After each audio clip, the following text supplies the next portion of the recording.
All right, so your chemistry provider says you need to control your bath.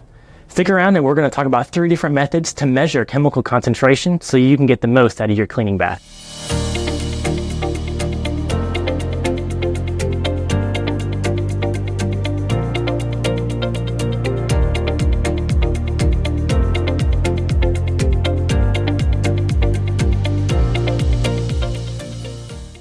All right, so first, why do we even care about measuring the concentration of the bath?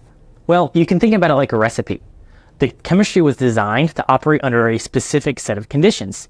If the concentration is too high, bad things will happen. If the concentration is too low, then it might not clean as well. And so there are various methods that you can use for actually measuring the concentration and controlling your bath. The first one is called split method, and that takes advantage of the fact that some chemistries don't form a homogeneous solution. It forms 2 phases like oil and water.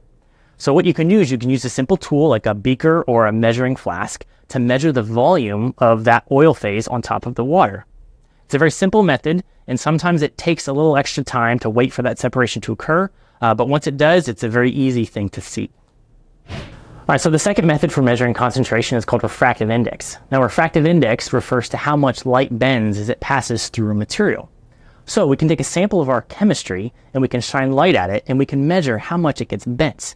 The higher that bending angle is, the more concentrated the sample is. All right, so the last method we're going to talk about today is called sonic velocity, and that's the speed of sound. We can take advantage of the fact that different materials have different speeds of sound in them. Sound propagates at different speeds.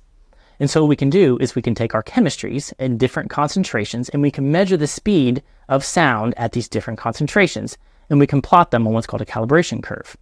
We can then take our unknown sample of our bath, measure the speed of sound through it, and compare it to the measurements that we take, or compare it to our calibration curve to know exactly what the concentration is.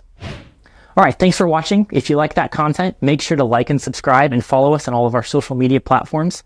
Also, if you have any questions, feel free to leave them in the comments below or send an email to us at AskDrAdam@KYZEN.com. Thanks again and stay clean.